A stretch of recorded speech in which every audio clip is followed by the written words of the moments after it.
Olá, Daniel. Tudo bem, Daniel? Agora sim. Tudo bem? Prazer falar com você, viu? Você tá bem de saúde? Como tá as coisas aí? Estou bem, graças a Deus. Que, Engraçado, já é a segunda vez que eu falo com o senhor, viu? que legal, que legal. Uma honra, viu? Falar com você, ver que você tá bem. Sobre esse tema. É a segunda vez. É porque da última vez tinha sido muito mais assim, genérico, entendeu? Dessa Genérico, vez né? é uma coisa mais específica. Conta Vamos comigo, lá? tá? Você tem um amigo aqui, o que eu puder ajudar, mais com o professor, eu tô aqui com Tá. muito carinho para te ajudar, tá bom? Tá bom, professor. Veja só, eu tomei o cuidado de formular aqui de formular aqui um pequeno texto do histórico do caso. Eu gostaria de ler para o senhor, se o senhor permitir. Fica à Depois eu vou vontade. entrar nas perguntas, Faz tá o seu bom? jeito aqui, eu vou te Eu não sei ajudando, se te quando eu sair orientando. aqui a minha. Tá, eu não sei se quando eu sair aqui a minha cara vai sair, quando eu sair aqui para eu ler. Veja, Vai sair. saiu? Eu te oriento aqui. Fica tranquilo. Tá saindo do meu rosto? Não, tá, não dá, não. Tá não, né? Não. Pronto, vou começar a ler aqui, viu? Tá bom, fica à vontade. Professor, veja bem, em 1990 faleceu o senhor Rui Porfírio dos Santos, deixando 4 imóveis rurais, uns anexados aos outros, porém sem divisões de cercas e contendo uma casa de alvenaria. Ressalta-se que esses 4 imóveis possuem 4 matrículas diferentes, totalizando 77 hectares, entendeu? Eles são Entendi. juntos, mas possuem 4 matrículas São 4 diferentes. imóveis separados, matrículas diferentes, mas um ao lado do outro, não é isso? Exatamente, sem divisão de cerca. Tá. Vamos lá. Rui também deixou uma meeira e 11 herdeiros, seus filhos.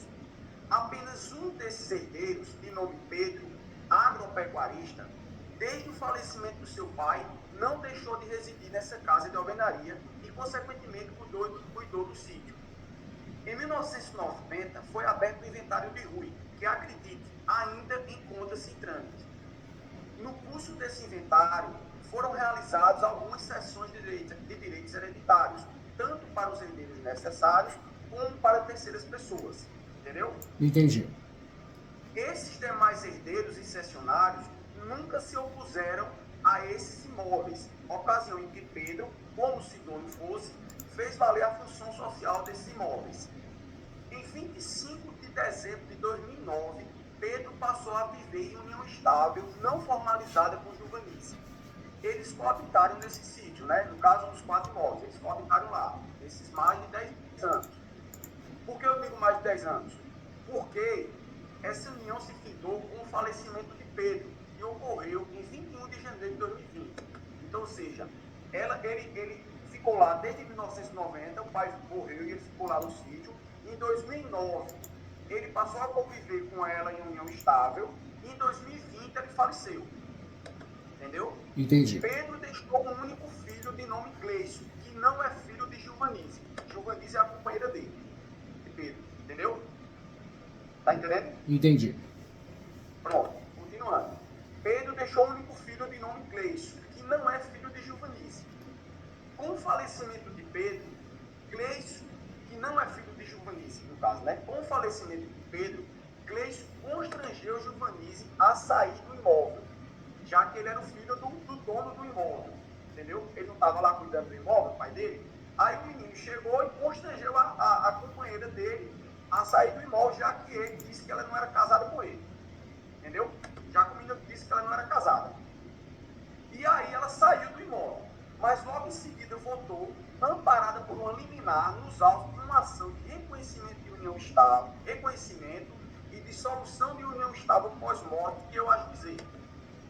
E aí ela voltou para lá. E o juiz argumentou e o argumento que eu suscitei foi direito real de habitação e que ela poderia figurar na qualidade de herdeira de bem particular de Pedro. Entendeu? Entendi. E aí o juiz concedeu essa liminar e ela voltou para lá e está até hoje lá. Entendeu? Ela voltou para a posse do terreno com base nessa liminar.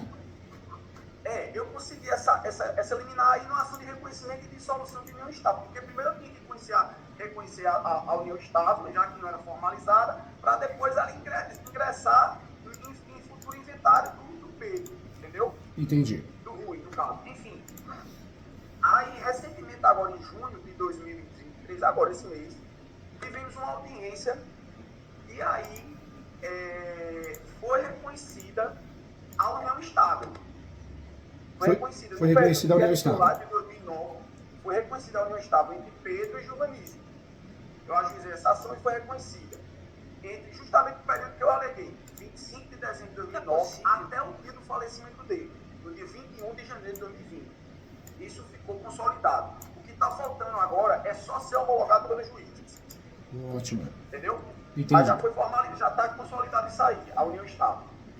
Atualmente, sim, aí Pedro sempre foi visto como dono do sítio, seja antes ou depois de Juvanísio morar com ele. Atualmente, Gleison, neto de Rui, é o inventariante no inventário de Rui. Rui é o avô de Gleison, Tá. pai de Pedro, entendeu? E Gleison é o inventariante do inventário de Rui. Tá entendendo? Rui é o pai de Pedro, Pedro viveu em um estado com Juvanísio. Pedro ficou no sítio e os demais irmãos deixaram para lá. Desde 1990. Pedro morreu em 2020 e viveu em um estado no sítio com Juvanísio desde 2009, por mais de 10 anos, no caso. Quando ele morreu, o Gleison voltou lá e tentou tirar ela de lá. E aí eu consegui eliminar e ela ficou. O Gleison, que é o neto do Rui, desse inventário de 1990, ele é o inventariante do inventário de Rui. Atualmente ele é o inventariante. Tá conseguindo me compreender, né? Tô conseguindo. Pronto, vamos lá, continuando aqui. Atualmente, sim, consta dos autos do inventário que a meeira de Rui, que já encontra-se falecida, renunciou ao sítio. Porém, sem formalidades legais nesse sítio. Só consta nos autos do inventário essa informação, que ela renunciou, deixou para lá também. Nem lá pisou mais, entendeu? Desde que ela rompeu com o laço com Rui há mais de décadas e ela nunca também não se interessou. E consta nos autos do inventário de Rui que ela também, ela consta nos autos lá pelo advogado dos herdeiros que ela renunciou, isso está expresso lá, renunciou ao bem, ao sítio no caso, né? Isso é a meeira de Rui. Atualmente, após as cessões de direitos hereditários e os herdeiros restantes, e preclusas decisões judiciais nesse sentido, sobraram 5 pessoas no inventário de Rui. 5 pessoas. No caso, o espólio de Pedro, que é o filho dele, né? O Pedro representado por Gleison. Entendeu? Tá entendendo? Atualmente no inventário de Rui, sobraram 5 pessoas. Ele tinha 11 filhos, mas sobrou 5. 2 cessionários e 2 viúvas das irmãs de Pedro. 2 viúvas das irmãs de Pedro, porque tanto Pedro morreu, como seus irmãos também morreram. Entendeu? Pedro é o filho de Rui, tá entendendo, né? Aí só sobrou 5 pessoas nesse inventário. 2 viúvas das irmãs de Pedro e 2 cessionários.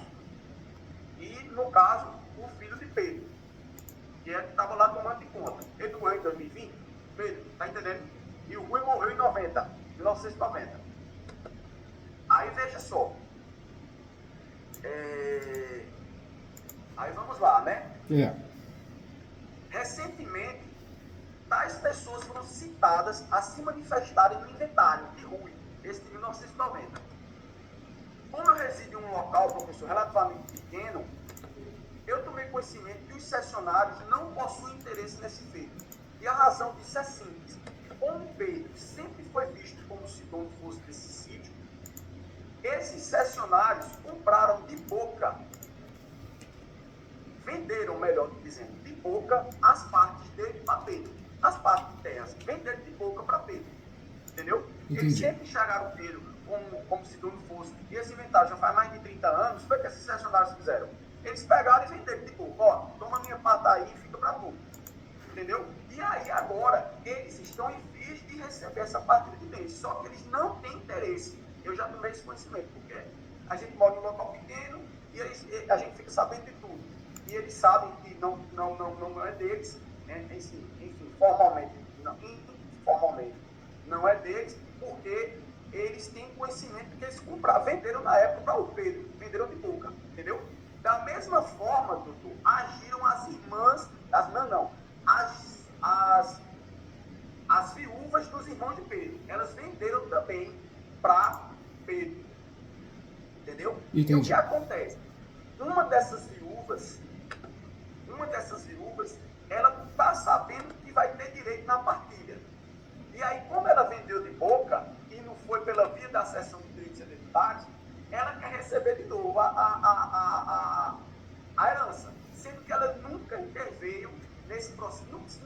no sítio, desde a época que o pai dela morreu, há 30 anos que ela não vai lá, nunca cuidou de lá, nada. Ela não é enxergada como se dona fosse. Né? Hoje, a cliente do doutor, quem que é? É uma das irmãs. Vou chegar lá agora, vou chegar lá fica agora. Tranquilo, fica tranquilo, seu jeitinho. Calma aí, vou chegar lá agora. E aí, essa viúva agora querendo receber novamente, ela pegou e disse, não, eu quero receber novamente essa parte aqui. Só que eu possuo, inclusive, um recibo de que na época ela comprou, ela vendeu a parte dela, vendeu de recibo pro irmão dela, o Pedro.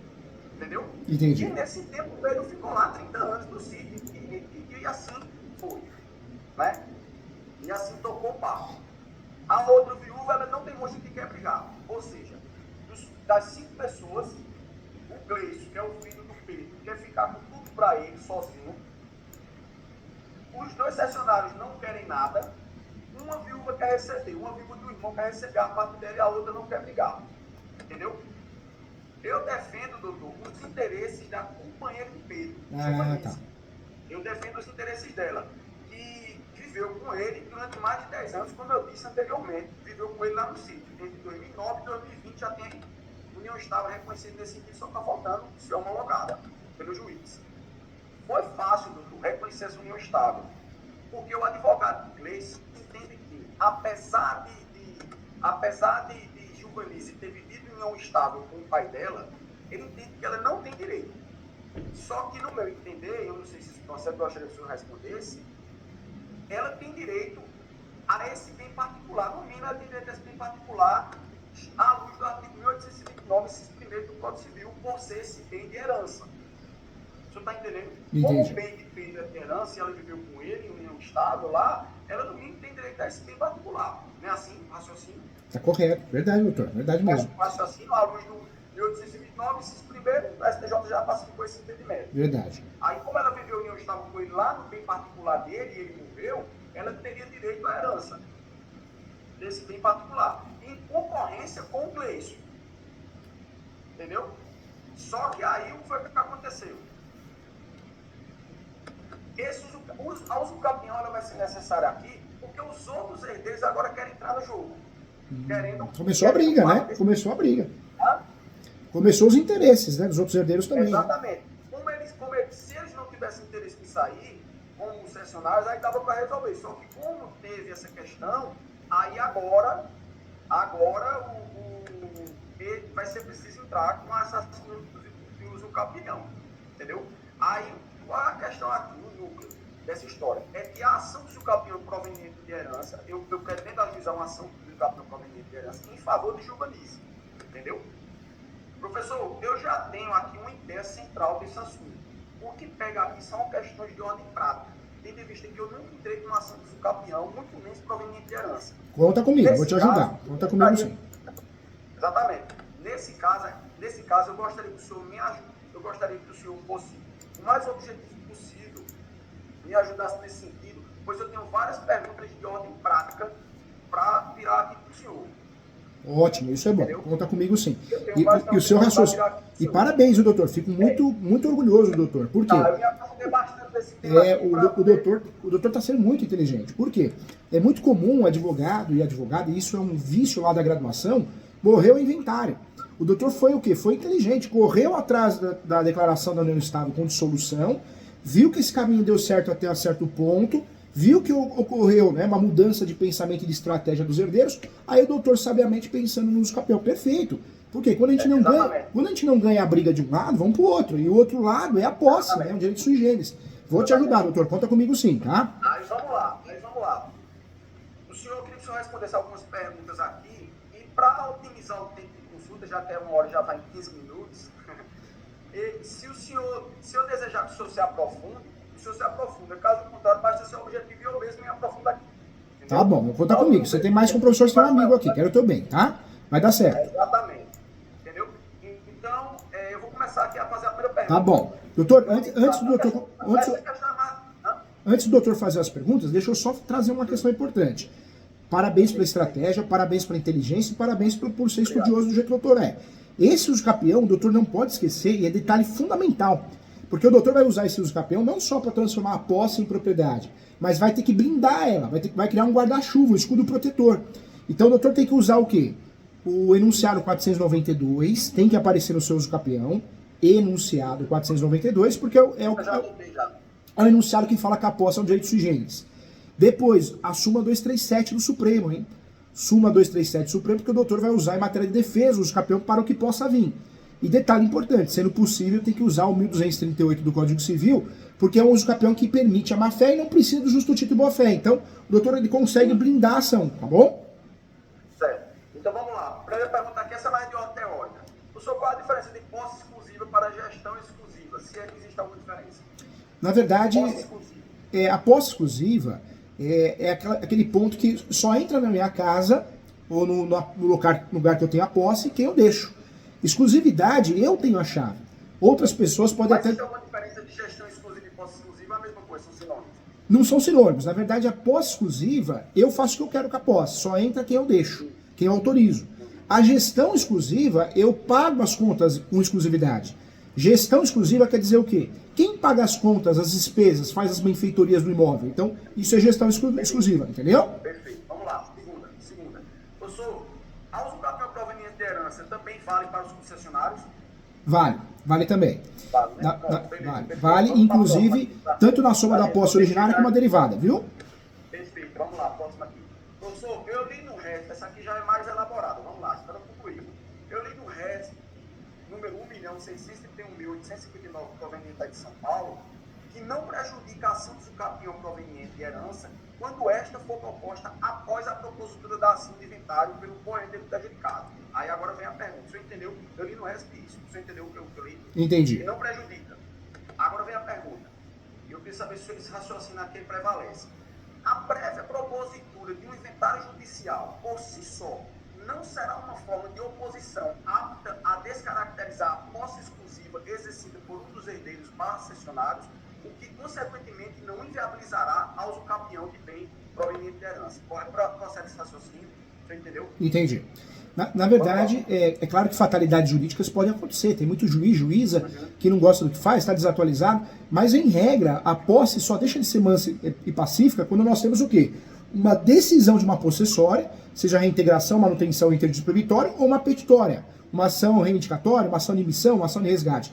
Quando nós não temos um trânsito em julgado desse grupo de ações, desses dois grupos, a posse, em regra, é mansa e pacífica. Então, já está estipulado, inclusive pela doutrina, que o fator de distribuir o inventário ou não tira a posse mansa e pacífica de forma nenhuma. Então isso significa dizer que a oposição ao bem objeto de herança pressupõe necessariamente uma ação possessória.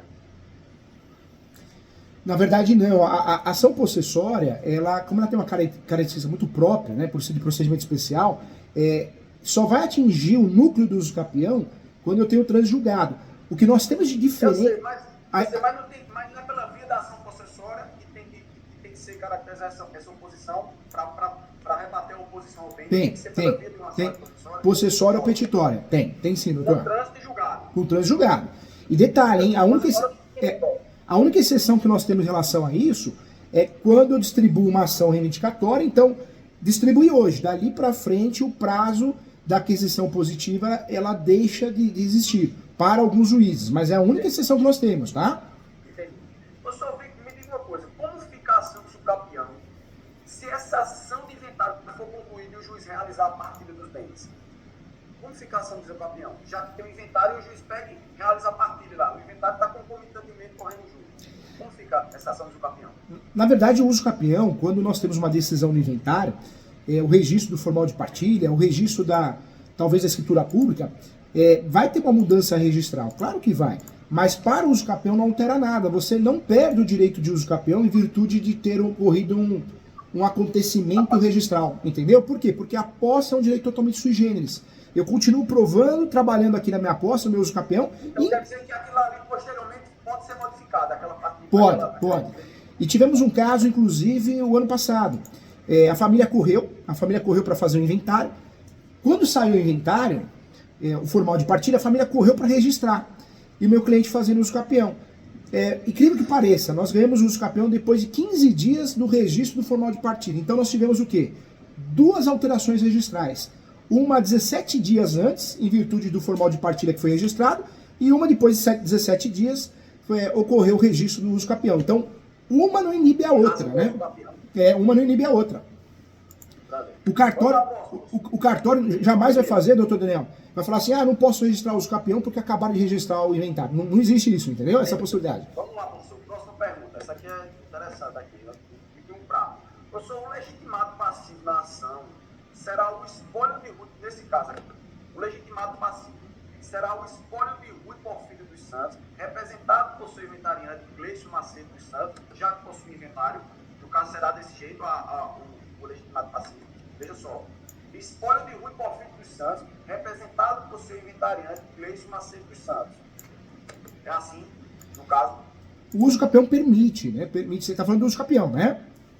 Do uso capião. Uso capião. Então, assim, o legitimado passivo na ação do capião será espólio de Rui Porfírio dos Santos, representado por seu inventariante Gleison Macedo dos Santos. Pode. O uso capião permite que seja o espólio. Mas uma dica prática, tá? Uma dica muito prática. Se possível, eu faria no nome dela. Por quê? Por mais que a legislação brasileira permite que o espólio faça uso capião... Eu estou dizendo passivo. O passivo. Sim. Tá, isso mesmo. Então, passivo sim. Ótimo. Então, vamos lá. E eu vou chegar no artigo agora. Peraí, calma. E os demais herdeiros cessionários que encontram-se habilitados como tal na ação de inventário figurarão como terceiros interessados ou entrarão no próprio polo passivo propriamente dito? Os demais herdeiros e cessionários figurarão no polo... Desculpa. terceiro interessado... Pode ficar à vontade, doutor. Perdão. Eu estou dizendo, esses demais herdeiros, porque eu estou falando do inventariante, em relação ao polo passivo, vai ser assim, espólio de Rui Porfírio dos Santos, representado por seu inventariante Gleison Macedo dos Santos. Enquanto aos demais herdeiros e cessionários que encontram-se habilitados na ação de inventário, figurarão como terceiros interessados ou entrarão no polo passivo propriamente dito da ação do capião. A regra do uso capião é citar sempre quem consta na matrícula, a última pessoa que consta na matrícula. Se falecido, os seus herdeiros. O falecido. Se falecido, os seus respectivos herdeiros. E também os confrontantes, né, os vizinhos.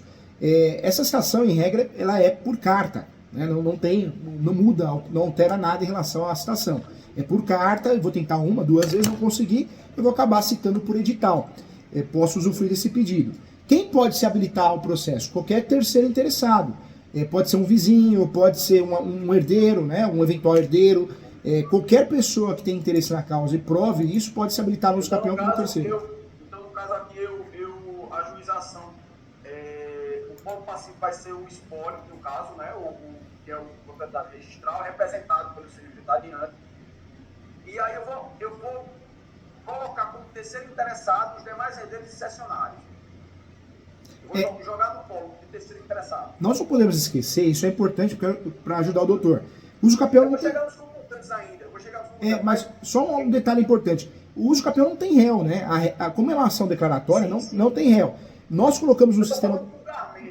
Entendi. Nós colocamos no sistema do TJ porque o sistema do TJ é falho. E alguns juízes são atrapalhados, juízes, pedem para incluir um réu, né? E a gente acaba incluindo para não comprar briga. E aí, se realmente acontecer isso, pode incluir sim. Deve incluir esse polo passivo. Eu vou colocar também, doutor, aqui os companheiros desses herdeiros, cessionários, também, como terceiros interessados. Eu colocaria o falecido, quem consta na matrícula. E aí o cartório vai levantar as informações dos herdeiros. Eu sei que muitas vezes a gente quer entregar algo pronto já no uso capião, mas isso não ajuda porque de fato o processo dos capiões naturalmente vai passar pelo cartório, e o cartório que vai fazer o levantamento de quem são os proprietários tabulares de verdade. Então eu faria o pedido só no nome do herdeiro. Do herdeiro não, do falecido. Eu vou colocar o proprietário registral, tudo bem, só que esse proprietário registral ele não tem CPF, incrível. Nem na certidão de óbito dele, nem na certidão de casamento, não consta o CPF dele. Em 1940, que ele era vivo, aí não tem. Quando eu for colocar lá no campo do PJE, eu tenho que colocar o CPF para vincular a parte, para vincular ele no processo, aí não tem. Aí nesse caso eu vou colocar o campo que não tem a hipótese do CPF, aí digito lá espólio, aí digito lá no caso espólio do Rui Porfírio dos Santos, representado por seu inventariante, já que ele não tem CPF, é assim que vai ser. É assim que vai ser. Vai. É assim que vai ser. É assim que vai ser. Tanto é que a gente consegue distribuir ações contra réus desconhecidos. Então eu não sei o CPF, não sei o RG. Pronto. Aí vamos agora para o legitimado ativo. Nesse caso, o legitimado ativo aqui será Giovanice. Nesse caso aqui, né? Ou é Giovanice representando Pedro? Como é aqui? Na verdade, o polo ativo vai ser o nome dela mesmo. Nome dela. Se a gente coloca ele, a gente errou o polo. Então, coloca ela, viúva e junto atestado de óbito. Certo. E o doutor já conseguiu, foi muito inteligente a decisão, né? Você falou agora aí, boa pergunta. O estado civil dela aí vai ser viúva, o estado civil vai ser viúva, mas ainda não tem a homologação do reconhecimento de união estável. Eu vou colocar a viúva ou coloco solteira? Eu colocaria a viúva. Por quê? Porque já existe uma ação em andamento.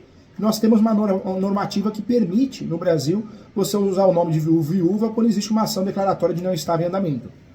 Perfeito.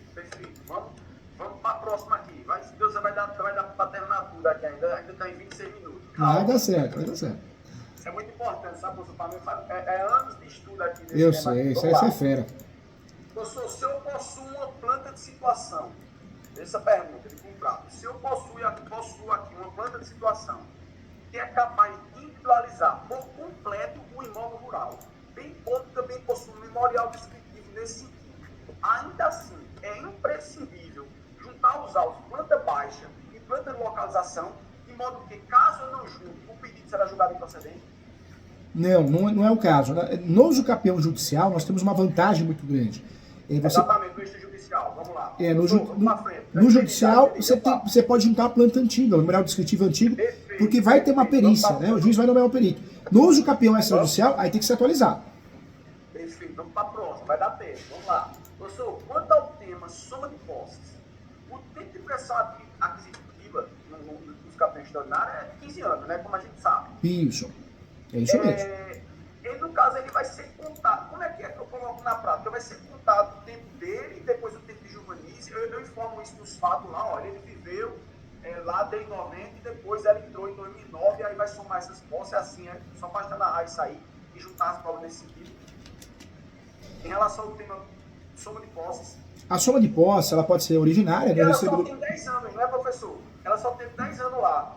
Na verdade, ainda está lá, ela ainda está lá, entendeu? Mas assim, de fato, ela só entrou em 2009, entendeu? E como ele morreu em 2020, ela não deu os 15 anos ainda. Só que ele já tinha um tempo antes, entendeu? Ele Entendi. já tinha um tempo antes, desde 90.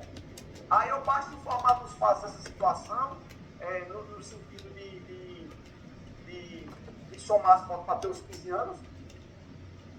Na verdade, a soma de posse pode ser originária e derivada. No caso dela, é uma soma de posse, não é originária, é derivada, né? Então, o que pode ser feito para consertar isso? Ela pode pegar conhecidos, não, o doutor pode fazer isso, 3, 4 conhecidos, e assinar uma declaração dizendo que tem ciência que ela tem a posse, ela tinha a posse juntamente com o companheiro, chama de companheiro, e o companheiro veio a falecer e ela continua tendo a posse. Mas ela só viveu lá, doutor, em 2009, e ele viveu de 2009 de 90 até 2020, entendeu? Ela não viveu 15 anos lá. Ele viveu 30 anos lá, mas ela não. Aí eu posso dizer que ele viveu, ela viveu de 2009 para frente e ele viveu de 2009 para trás, além de 2020, explicar essa situação, que vai caracterizar a soma de posse. Pode. Baseado em provas, claro. Pode sim. E uma dica também importante, que eu oriento o doutor a fazer. Usa também, né? Claro que o doutor já tem todo o respaldo legal, mas usa também, isso é importante, a posse complementar no decorrer do processo. Por quê? Se o juiz ou a juíza achar que falta posse complementar. Por que eu falo isso? Porque é possível usar a soma de posse e a posse complementar. A posse complementar, o Superior Tribunal de Justiça decidiu recentemente que no decorrer da ação do escapião, essa posse não é perdida, né? Ela é complementada, ou seja, ela vai ser somada à posse dela. Eu falo isso por quê? Porque tudo bem, já tem a posse somada, bonitinho. Mas se um juiz ou uma juíza quiser, talvez, julgar algo contrário, o doutor já conseguiu blindar a peça, né? Anota... Então, nesse caso, eu vou narrar o fato no sentido de que ele viveu lá de 90, vou juntar as provas lá em terra, conta de luz, em INCRA, no sentido que ele viveu lá de 90 para frente, e depois ela entrou em 2009 e ia juntar as posses e dava os campeão. Isso mesmo. Anota aí, é o RESP 1361 226. 1361 226. 1361 226. Isso, esse é o RESP que fala da posse complementar, tá? Pronto.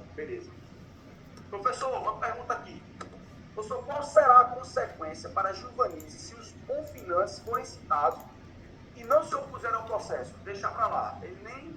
Deixa para lá os confinantes. Eles vão ser citados legalmente, mas eles não estão nem aí. Qual a consequência para ela?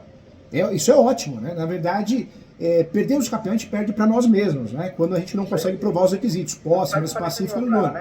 Agora, quando alguém se habilita, pode atrapalhar realmente a gente ter sucesso na demanda e pode fazer atrasar o processo, né? Então, o fator de ninguém se habilitar no processo, ninguém aparecer, contestar, isso ajuda o doutor a ganhar com mais celeridade. Se Deus quiser. Professor, uma questão aqui. A gente sabe que o campeão extraordinário, ele depende de justiça e boa fé. Só que aí, como eu disse, eu sou lá atrás, eu tenho um recibo da própria irmã, do irmão do falecido, irmã não, viúva do falecido, que ela vendeu o bem para o falecido na época que ele era vivo. Ela vendeu lá a parte dela. Eu posso juntar esse recibo no intuito, não como justo título, e não com finalidade de justo título, e sim como que ela deu exclusividade ao bem a Pedro, no sentido de que ela deu exclusividade ao bem a Pedro, já que ela vendeu para ele. Eu posso juntar isso aí? Pode. É importante.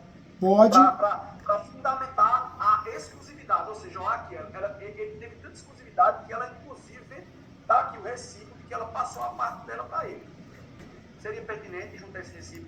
Seria, porque o doutor está usando o uso capião, o 1238 do Código Civil. Então, na verdade, não vai entrar como um justo título, vai entrar apenas como um documento de convencimento. Né? Com prova de que ele teve exclusividade. Pronto, vamos lá. Professor, essa pergunta aqui é interessante também, que você que sabe aqui. Vamos lá. É sabido que a oposição deve ser feita antes da consumação do ato expressional do uso capião. Né? A oposição tem que ser feita antes. Percebe-se que o requisito temporal da posse já foi cumprido, nesse caso aqui, no meu caso. No entanto, ainda não foi ajuizada a ação do subcapião. E atualmente o Gleison está utilizando o bem junto do Giovannize. Atualmente ele está lá, porque ele não ficou lá depois que o pai dele morreu. Só que aí, quando ele veio, ela já tinha cumprido o tempo de posse, ela e ele. Então a pergunta que eu faço é a seguinte: nesse caso, quando ele veio posteriormente aos 15 anos, ocorreu a interrupção do prazo da pressão aquisitiva nesse caso, ocorreu a interrupção do prazo da pressão aquisitiva pela oposição dele, ou esse requisito já foi cumprido? Haja visto que Gleison, que é um dos herdeiros do bem, apenas reivindicou o bem quando já se havia completado o tempo dos 15 anos. O senhor entendeu a pergunta? Entendi. Quando ele veio, ela já tinha cumprido os 15 anos. Já tinha cumprido os 15 anos, somado às forças, já tinha cumprido os 15 anos. Nesse caso, ele pode alegar depois, não, eu opus aqui ao bem, para descaracterizar o campeão. Só que ele se opôs depois que já tinha cumprido os 15 anos. Só que eu não entrei com a ação do campeão ainda. Entendeu? Eu não Entendi. Aí, nesse caso, eu ainda posso entrar, porque não vai ter nenhum problema, não. Não tem, não. Na verdade, o fator dele estar usando o imóvel, a posse direta ou indireta, isso não vai inibir a posse dela, né? Tanto é que porque ela já cumpriu o requisito lá atrás. Ela já cumpriu, ela já bateu o requisito, o preposto do campeão. Ele, né? Ela e ele. Entendi. Então não vai atrapalhar em nada, não. Não é tese para pedir nulidade, não é tese para derrubar o uso campeão, não. Beleza. Então o que ocorre, professor, com a ação do campeão, essa ação do campeão, se os demais herdeiros se opuserem agora, por exemplo, com uma ação possessória, reivindicatória, somente depois da referida uso campeão entrando. Então, eu entro com a ação do campeão e agora eles vêm com a ação possessória. Tem alguma repercussão negativa no final do campeão? Não tem, não. A repercussão negativa é quando aparece alguém se habilitando, contestando, entrando com uma ação. Se pega um juiz, uma juíza que não conheça muito o assunto, venha de um juizado especial civil, né, de outro mundo, então pode ser que ele ou ela, ou a assessora tenha insegurança em dar a procedência. Então, esse lado psicológico pode atrapalhar, mas em regra não. Não é tese para derrubar o seu uso capião, não, viu? Entendi. Professor, aqui a respeito do valor da causa nas ações do campeão, é o valor venal do imóvel a ser uso capião, certo? Valor venal. Valor venal. Sem dúvida nenhuma, valor venal. Tratando-se de imóvel rural, de que forma eu posso buscar esse valor venal estimado? Na verdade, o ITR, né? Quando tem um imóvel rural, nós temos, em vez do IPTU, temos o ITR. Então, daria para usar o valor venal do ITR. Quando o ITR também é muito acima, muito abaixo, normalmente ele é abaixo, o que eu posso fazer? Se for abaixo, ótimo, né? O ITR está sendo cobrado de menos dos hectares. Ele está sendo cobrado de 40 hectares. Tem 50 hectares, sendo que tem 75 hectares. O ITR está desatualizado. Aí como é que eu posso fazer essa estimativa do valor da causa. O doutor pode pegar um corretor de imóveis, corretor, engenheiro, engenheira, ele vai cobrar um valor baixo, se cobrar, às vezes o doutor tem até amizade, e ele vai fazer um laudo de avaliação, dizendo que a área, né, os 4 terrenos juntos valem tanto. É claro que não é um valor exato de mercado, senão deixa a ação cara, onerosa, né? Então é um valor aproximado, um valor abaixo até do valor de mercado. No meu entender, lá deve valer na base de 700 mil reais. Assim, eu estimo esse valor. Aí, no caso, tem que colocar baixa, para vir. Vou pedir a gratuidade da justiça. O certo é sempre avaliar o valor correto, o valor de mercado, mas isso vai deixar a ação cara, né? A ação onerosa, risco de sucumbência. Então, faz uma avaliação falando só do valor do terreno, alguma coisa assim, para reduzir bem. Fazer algo, pelo menos 50%, 60% abaixo do valor do mercado, entendeu? Entendi, tá bom. Então, vamos lá. Próximo aqui. Ô, professor, para fim de usucapião, faz alguma diferença se o juiz souber que o julgamento foi constrangido por lei, aí vai evacuar do local, faz alguma diferença isso? Porque na época ela foi constrangida a sair, depois ela voltou, isso aí vai ter alguma repercussão negativa no usucapião? Não tem não, isso não muda. Não tem não, né? Não muda. Eu também imaginei, eu perguntei só por desencargo de consciência. Professor, agora vem uma pergunta aqui interessante, vamos lá.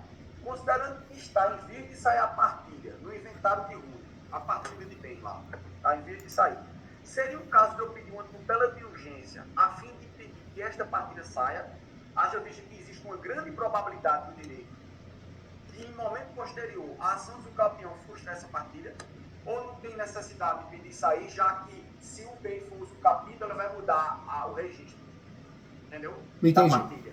Na verdade, o usucapião, nós podemos usar algumas tutelas, né, provisórias, mas não dá para antecipar o próprio pedido. A tutela antecipada do próprio pedido, isso não acontece porque é uma ação declaratória. Qual é o exemplo de uma tutela provisória que poderiam utilizar na ação do campeão?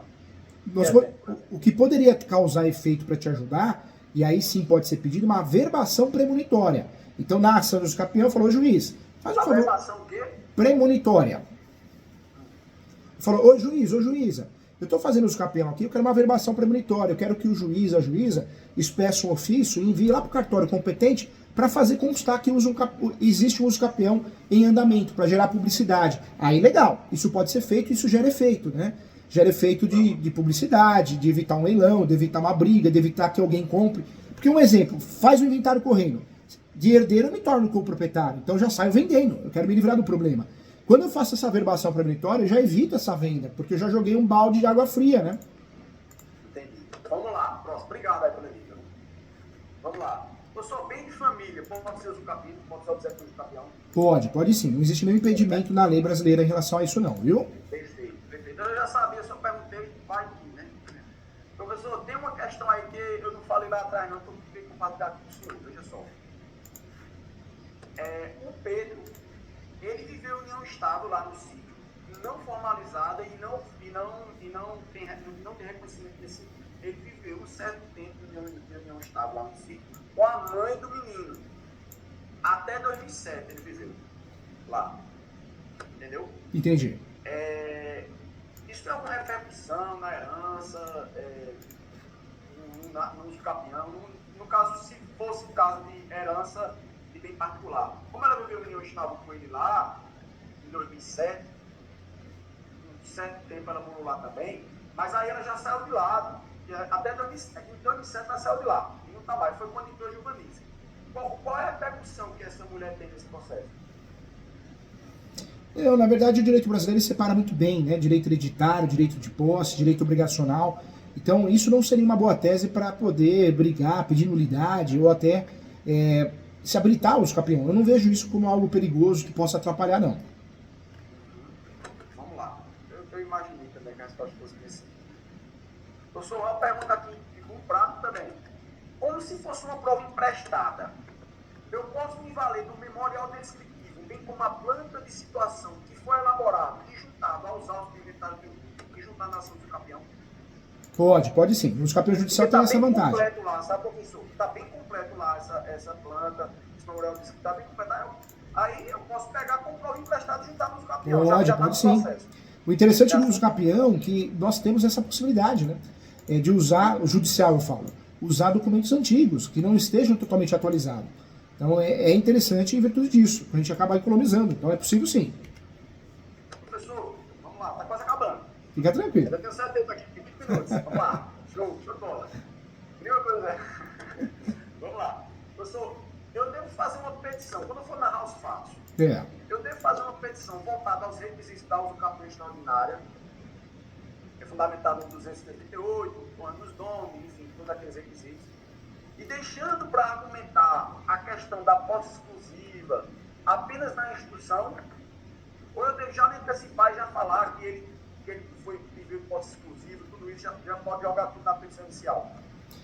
O uso capião, diferente de outras ações, principalmente em relação de consumo, divórcio, separação, ações de direito de família, onde nós entramos muito nos fatos e é importante, o uso capião não. O uso capião tem que ser o quê? Os fatos, eu falo que não pode ultrapassar uma folha. Seria um exagero ultrapassar uma lauda, até muito. O ideal é que seja aí 6 parágrafos. E aí, nesses parágrafos, você vai falar o quê? Como entrou na posse. Isso é importante, isso o judiciário pergunta. Quanto tempo de posse? Essa posse é exercida com ônibus nome?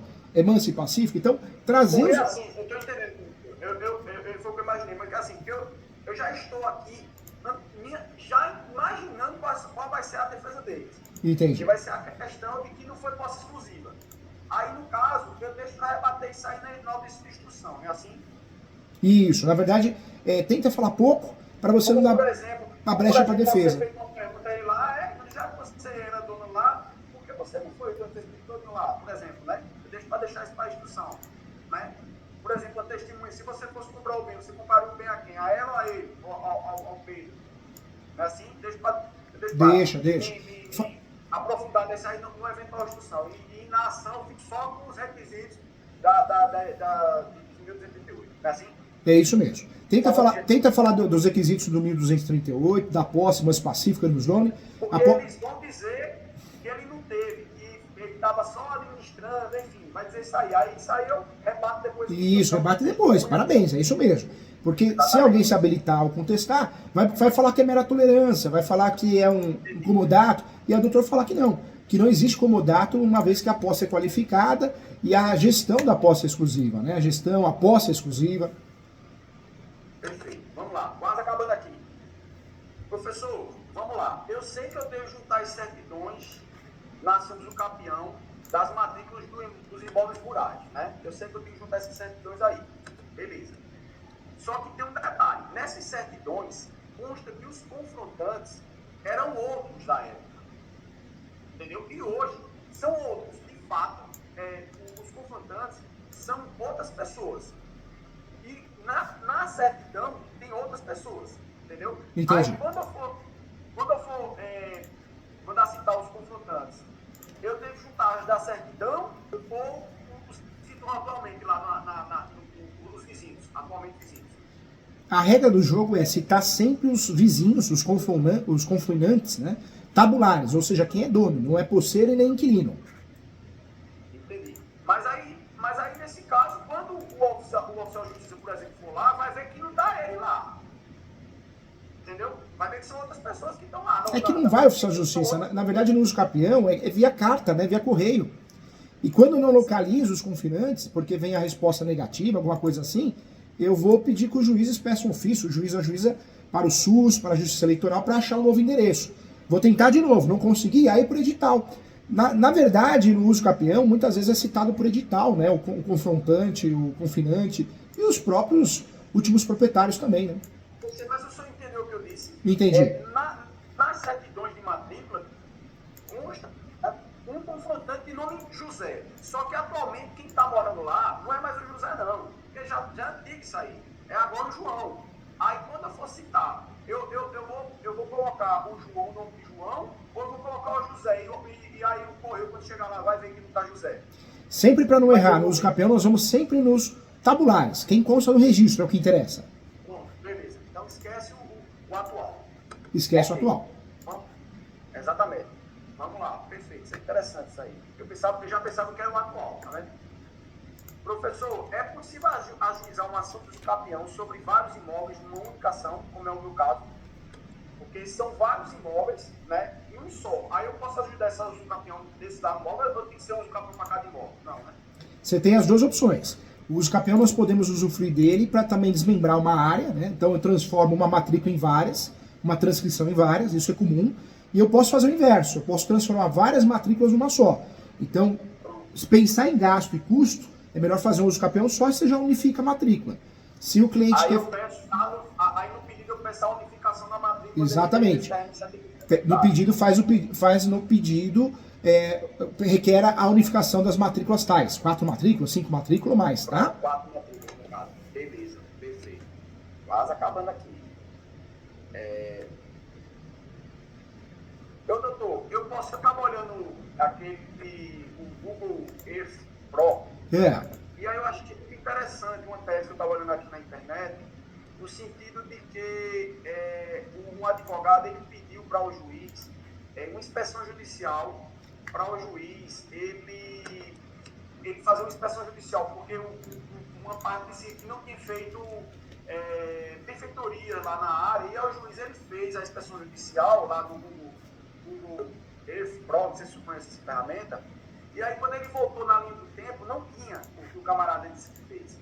E aí, se eventualmente ela dizer que ele não fez obra de caráter produtivo lá, eu posso pedir uma inspeção judicial para o juiz lá na audiência mesmo, fazer lá, doutor, essa inspeção judicial, para fazer, se utilizando a ferramenta do Google Earth Pro, para voltar no tempo e ver que não tinha e depois teve.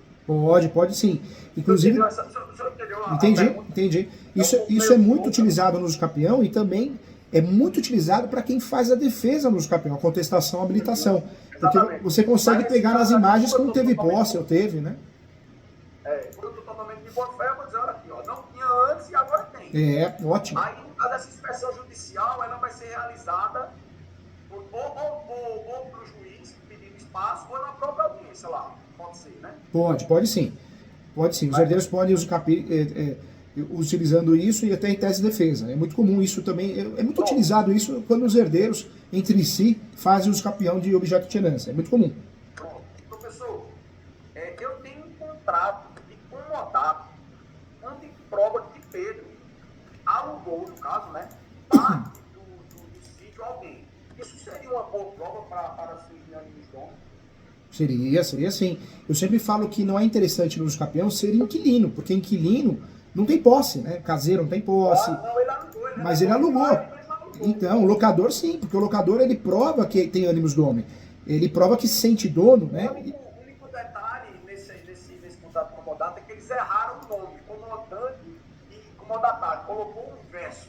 Só que o contexto do contrato em si, as cláusulas, é nesse sentido. E agora? Entendeu? No fim, quando for assinar, colocou o comodatário como ele tivesse sendo inquilino. Entendeu? Entendi. Sendo que lá em cima do contrato todinho está como se ele fosse o comandante. E agora? Coloca ou não? Coloca sim. Coloca, porque na verdade ele é o locador, ele é quem emprestou, então é diferente. Exatamente, mas só que não é raro no fim do contrato, a pessoa que redigiu o contrato fez ele assinar como locatário. Você entendeu? Agora, houve uma informação errada no contrato, não é isso? Exatamente, veja só, esse contrato incomodado, ele foi a pessoa que alugou, né? E isso está nas cláusulas lá, todinha. Só que no fim de assinar, ele assinou como locatário. E o outro assinou como locador. Entendi. Nesse caso não tem problema, né? Assinou errado, né? Inverteu. Mas na qualificação está correto, não está? Está correto, tudo direitinho. Ele foi só lá embaixo que quando for assinar. Não tem problema não. Eu percebi aqui. Na verdade... Eu vou até procurar essas testemunhas para, se eventualmente, colocar na subcapião do de provar isso que ele era. Não muda. O importante é que na qualificação, a qualificação está correta. Então não é um vício para gerar nulidade do contrato. Não é não, viu? Entendi. Vamos lá. Essa foi boa. Sinal invertido. Eu já estou esperando aqui, tá? Fica tranquilo.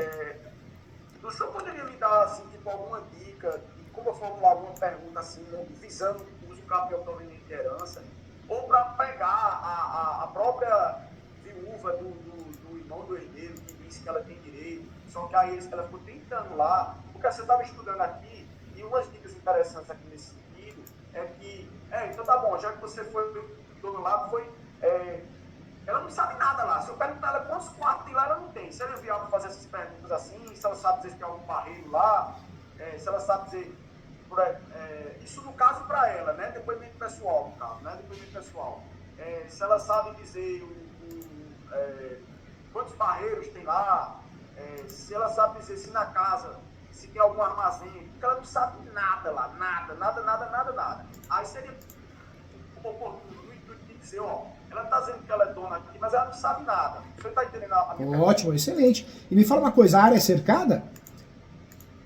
É. Porque é uma pergunta muito... Uma toda cercada, só que não tem, só que tem vários pedaços, e esses assim, na matrícula são 4 matrículas, só que já se misturou, entendeu? Entendi. Eu falo isso porque é muito comum perguntar, você tem a chave? Você sabe me dizer, você tem a chave do cadeado, né? Qual foi a última benfeitoria feita no imóvel? Você pega a pessoa, né? Ela não tem, ela nem tem a chave, não sabe nem o que é benfeitoria. Então ótimo. Essa é a linha de perguntas que devem ser feitas na audiência. Perfeito. Essa pergunta é interessante. Ô, professor, a última pergunta agora aqui. O senhor tem algum modelo aí que a assessora do senhor poderia me mandar de uso capião, especificamente proveniente de herança? Algum modelo assim? Você tem meu livro, Direito Imobiliário de AZ? Não. E o livro Uso Capião, o vermelhinho, acho que está aqui, ó. Esse aqui. Eu não tenho, professor. Não Como tem. eu disse ao senhor, É. eu nunca fiz uma ação dessa. Não tem. Não tem. Como eu disse ao senhor, eu nunca fiz uma ação dessa. Aí vai ser a primeira vez que eu faço. O que eu proponho para o amigo com muito carinho? Faz a estrutura. Esse livro vai te ajudar, tem modelo. Mas se o doutor quiser, faz a peça. Nós marcamos uma mentoria para te explicar passo a passo e corrigir. Porque entra na sua mente e não sai mais. Perfeito. Agora, como é que eu vou colocar a peça aqui, meu Deus? Será que dá para... Na plataforma você consegue abrir daí, ou eu consigo abrir daqui. É perfeito. Eu consigo alterar, consertar. Viu? Entendi. Acho que acaba sendo mais produtivo. Dessa forma vai te fazer bem. Entendi. Então, professor, eu pensei que não ia dar tempo não, mas deu, graças Deu a Deus. tempo. O senhor tem mais alguma informação complementar que o senhor possa... Não esqueça de usar a súmula 237, enunciário 492, falar que ela cumpre a função social da propriedade, mesmo que não cumpra, fala que a posse é exclusiva e a gestão é exclusiva, tá? Perfeito. E usa os RESPs, né? Então tá. E usa o RESP da posse complementar, tá bom? Sim, o resto o senhor citou aí, perfeito. Anotei aqui. Qualquer coisa eu tô aqui. Nós respondemos acho que umas 50 perguntas, hein? Deu certo. Não, pensei que não ia dar não. Fiquei de olho, eu fui dormir 2 horas da manhã ontem. Mas respondeu o quê? Umas 50 perguntas? Acho que foi, né? O senhor não tem noção. O senhor respondeu um bocado daqui, mas o senhor não tem noção, porque eu pensei que não ia dar tempo. Deu tempo aí. Deu certo. Eu tava agoniadinho aqui, minha esposa, porque assim, sabe, é um tema interessante, mas a gente não atua nessa área, e a menina, ela confia muito em mim, porque ela é amiga minha, né? Eu não podia dizer não pra ela, entendeu? E outra coisa, a gente faz as coisas com amor, com respeito, né? É diferente o jeito que a gente trabalha, né? Muito grande, né? Não é igual esse pessoal que vende curso e fala que vai ficar milionário os advogados, né? Nada, eu achei muitas aulas do senhor, muitas aulas. Eu falo que aqui é um professor querendo ajudar.